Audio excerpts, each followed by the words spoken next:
여러분. Hello everyone. Our story today comes from Korea, a country in Eastern Asia. In today's story about the blind man's daughter, you will notice that the girl's name is Shim Chung. Chung is her first name, like Jenny or Maria or Susie. And Shim is her family name.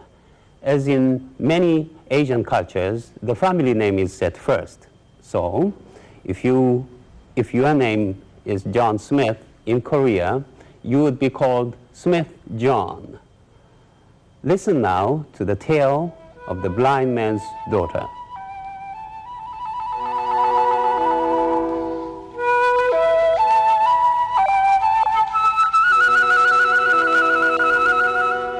"500 years ago, maybe more, there lived in a certain village a girl named Shim Chung. Her mother had died long ago, and now her father was going blind. Shim Chung was very beautiful. Her face was smooth and white. Her hair was shiny and black. She was very good and honest, and she had never been sick.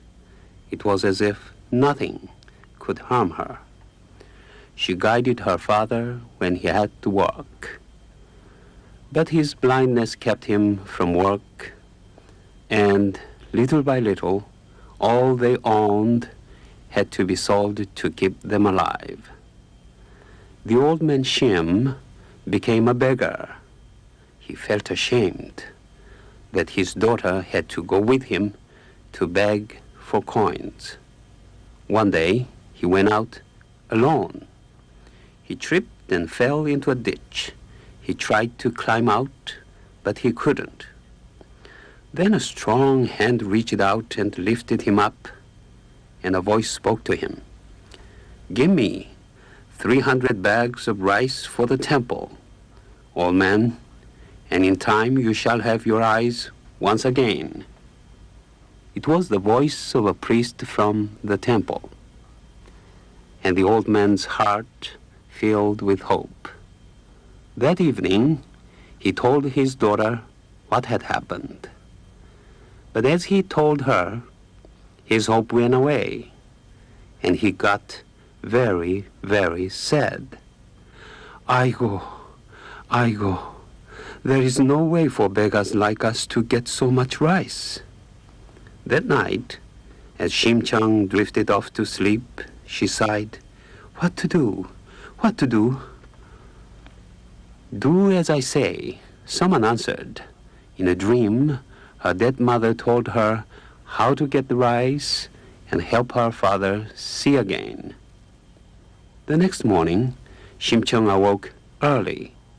She dressed in a long gray gown and a big hat. Then she walked to the house of a very rich merchant. Now, this merchant owned many, many boats that brought rice to faraway China. But there was a river dragon who would not let the boats go through. He would spit water and lash the waves with his tail. It was too dangerous for boats to sail. "What must I give you? What must I do so my boats may go through?" said the merchant to the dragon. "You must bring me a beautiful girl," the dragon answered. And so the merchant spread the news far and wide. He would offer 300 bags of rice to the girl who would give herself to the dragon. Shim Chung told the merchant that she wished to offer herself to the dragon. "You do not deserve to die. You are a good daughter, and you are dutiful to your father."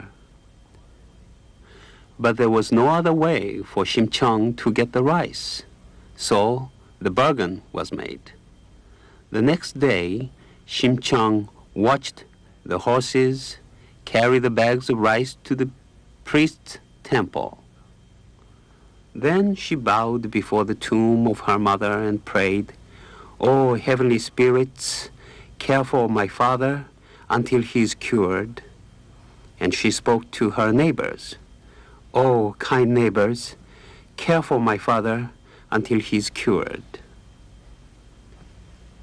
Then she set forth to keep her part of the bargain. She wore a beautiful gown of green and red with jewels and golden ribbons in her hair. Her beauty shone brighter than the sun in the eastern sky. Soon they came to the place in the river where the dragon lashed his huge tail. It was time to sacrifice Shim-chung to the dragon. The merchant wanted to save her. Oh, river dragon, do not take this girl.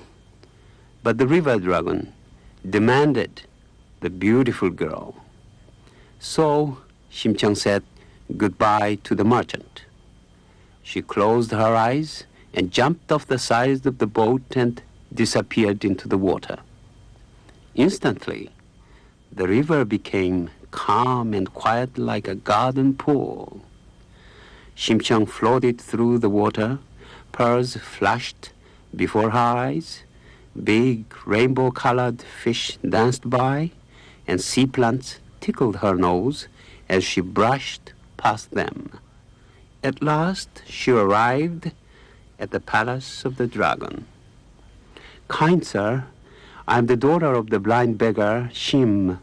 I am not worthy to come before one so important as you. The river dragon spoke. A message has come to us from Hananim, the emperor of heaven and earth. You shall be rewarded for your goodness to your blind father. Then sea maidens dressed Shim-chung in the finest clothes. They gave her the softest sleeping mats and the richest food. In this life of comfort and ease, Shim-chung grew more beautiful than ever. Then one day, the maidens took her to a giant lotus blossom that lay on the river bottom, and they put her right in it. It was so large that it covered her completely. Goodbye, Shim-chung, said the river dragon. Goodbye, Shim-chung answered back. And soon she felt herself rising like a bubble up through the water. When she reached the top, she was floating next to the boat of the rice merchant. But the rice merchant did not see her. All he saw was the blossom.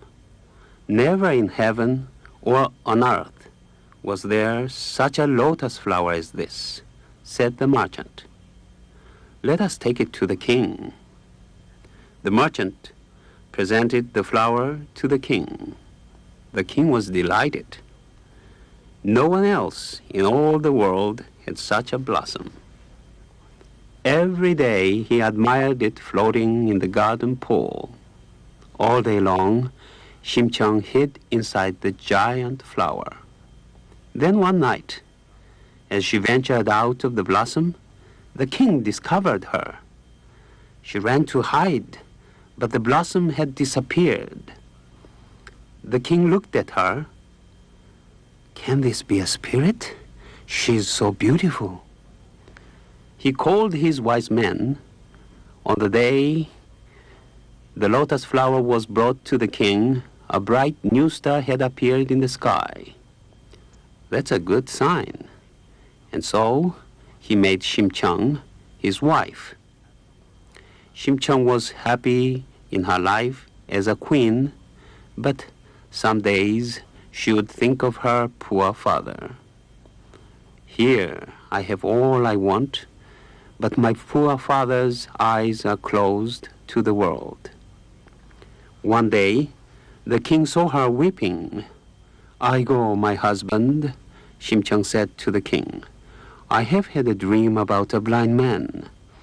It makes me cry. I should like to do something for all the blind people in the kingdom. So a message was sent to all the blind beggars of the kingdom to invite them to a feast in the king's courtyard. 1 day, 2 days, and 3 days passed. Beggars came from far and near to eat rice and kimchi. Queen Chung watched every day, hoping the next person would be her father. The end of the feast came, and still no father. Then one day, there was a noise in the courtyard. A latecomer was being pushed about by the servants. "Father, father, it is my dear father. Let him stay." She ordered her servants to dress him in new clothing and bring him to her chamber. "What wonder is this?" said the old man Shim, when he heard his daughter's voice. "Do apricots bloom in the snow? Do horses have horns? Do the dead men come to life? How can I be sure you are truly Chung?" And he rubbed his eyes.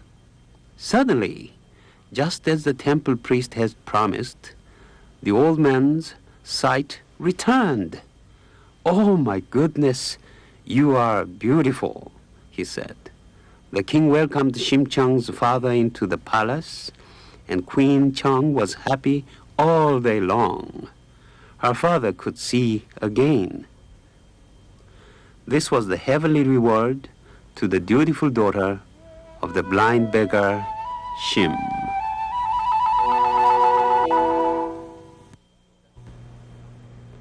The story of the blind man's daughter, Shim Chung, is just one of the many folk tales from Korea.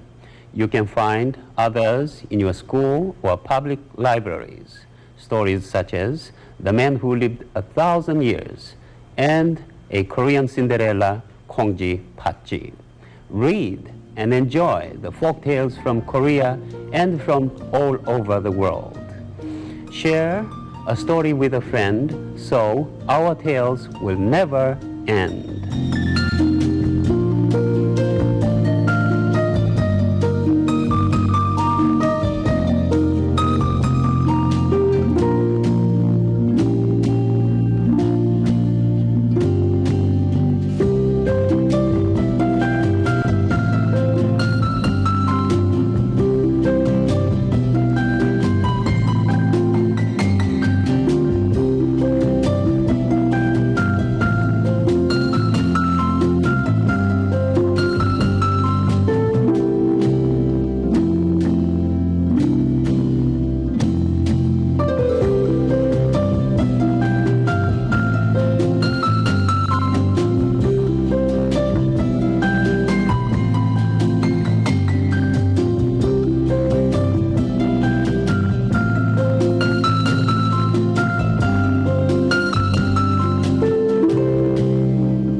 The preceding program was funded in part by a grant from the Corporation for Public Broadcasting.